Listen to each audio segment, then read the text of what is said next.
Hey guys, Drifter here. Welcome to Ghost in Depth. In today's episode, we'll be reviewing the IA-2 Marksman rifle. This one is a little bit different than the MR28, a little bit more of a conservative weapon, and it's going to be a fast-paced episode because I'm traveling under a lot of constraints, both time and bandwidth on the road. So let's jump straight into the stats of the IA-2. It is a higher damage marksman rifle than the MR28. This one is a more normal damage, what I would say. It'll deal 65 in close quarters combat and drop off to a minimum, and I do mean a minimum of 49. 49 is the maximum amount of damage of something like the R5 or the AK-12, so even at its minimum it's very powerful. That means it'll take between 2 and 3 shots to kill, and most of the time you're going to be in the 2-shot range, and if the enemy's even injured just a little bit, it's going to be 2-shot at long ranges.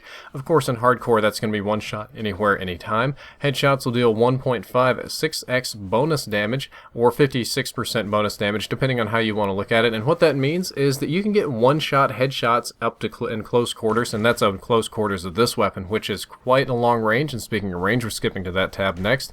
The 1-shot headshot range is 26 meters. This is an excellent range. This is more like medium range for a lot of assault rifles.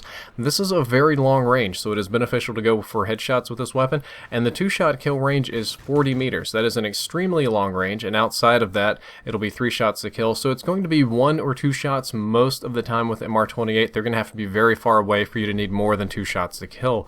The rate of fire is 545 RPM at its maximum. This is select fire or semi-auto, or however you want to say it. Every time you use your finger to pull the trigger or click the mouse, it's going to fire once. 545 RPM is a little bit slower than the MR28, and because of this, it's a little bit easier to oversample. If you've got a good trigger finger and you can shoot faster than this, you will actually cause your gun to jam up and shoot slower, so I would recommend somewhat conservative shooting to not go over the fire cap, because that'll make you shoot slower.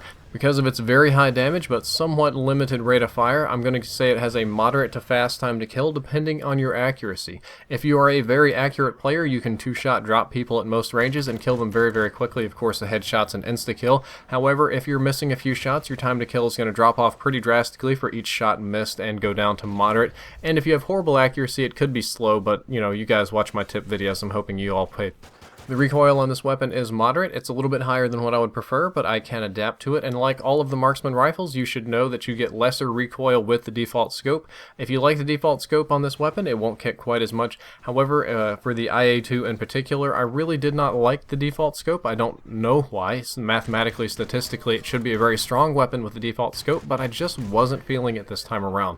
Like the other marksman rifles, we have absolutely awful hipfire accuracy, and I would highly recommend that you avoid using the hipfire in this weapon. Always aim down sights, or if you run steady aim or something like that, it might be somewhat more viable. Aim down sights time is 0.3 seconds, which is a little bit on the slow side of things. Quick draw is going to be a benefit to you on every single class with this weapon, and I don't believe I used it without quick draw because it ADS is a little bit too slow. Aim down sights is your friend, hipfire is not. It does reload very, very slow. That is probably the critical weakness of this weapon, is that it reloads very slowly. Depending on if you have bullets in the magazine or not, it'll be a little bit over 3 seconds, and even your reload cancel time, which most people do by sprinting or YY canceling, is 1.9 seconds. It's almost 2 seconds just for the animation just for the cancel time, which is very, very slow. So I would recommend that you don't reload this weapon until you really, really need to, or you run extended mags, because your magazine count is also very low at 18. If you run the standard magazine, you've only got 18 rounds in the mag, and the way this weapon works, you'll burn through that pretty quickly. I would highly recommend extended mags so that you can move up to 27. It is a major benefit on this marksman rifle. The iron sights on this weapon are clear enough for me to identify my targets and track them at most ranges. Unfortunately, the recoil animation causes the barrel of the weapon to kick up in the way on occasion and totally block the target, and when it comes back down I have difficulty reacquiring, so that upkick is usually very off-putting on this weapon, and I would not recommend the iron sights too often unless it's a very close quarters map. The penetration, like the other marksman rifles, very high, good on that. It's also very good if you stack AP rounds on it, but I never really had a need to. My advice for this weapon is that you're going to have to camp with it or patrol. The weapon doesn't handle very well in close quarters combat due to the fire cap. It's right at about the limit to where when you spam it, it's going to oversample and shoot slower.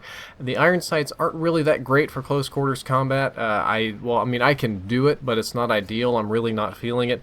And the weapon in general is structured in a way to where you really should be using it at long ranges, so I would tell you don't do aggressive plays, camp with this weapon, patrol with this weapon, lock down areas. Unlike the MR28 and some of the other rifles, you really can't go in for those close quarter combat situations or you will get in trouble. And my recommended class is a pretty straightforward one. It's similar to the class I recommended last time. I'm going to recommend extended mags and then optics of your choice. Run any optics you want. I had really good success with both the tracker sight and ACOG sights. Those were the ones that I like the best, but you can do whatever you want. Ready up and quick draw so that you can aim down sights quickly. Hardline and focus so that we can get our kill streaks quickly. Focus is so that we get less flinch and less shake at long ranges. Pistol and grenades. This class is, you'll notice that there is no stalker, and because of that, you really don't want to be in close quarters combat. This is a medium to long range class, which I think works best on the weapon, and I would recommend that you go for all of your engagements at medium to long ranges and avoid close quarters combat. Well guys, that's all for this episode of In Depth. I hope that you enjoyed it, and I hope that you learned something useful. Sorry that I had to be so brief with you today. I'm traveling and working on a secret project, which you'll see in the next episode of In Depth, and that one I can promise you you'll enjoy a lot. As always, if you enjoyed the video, don't forget to like, favorite, and subscribe. Drifter out. Ozzy, what do you have here? What do you have right here? God, lag it. Come back with that brush. Oh my gosh. Oh, Drop it. No. Ozzy. Hey, buddy. What are you doing with that paintbrush, huh? Hey, buddy. Too much artist. You mind if I take the paintbrush? It's okay. I'm friendly. Hey, bud. I know you wanted to paint your masterpiece, but no, come here. No, come here. Jessica, box him in. Get Come back here. I need that paintbrush.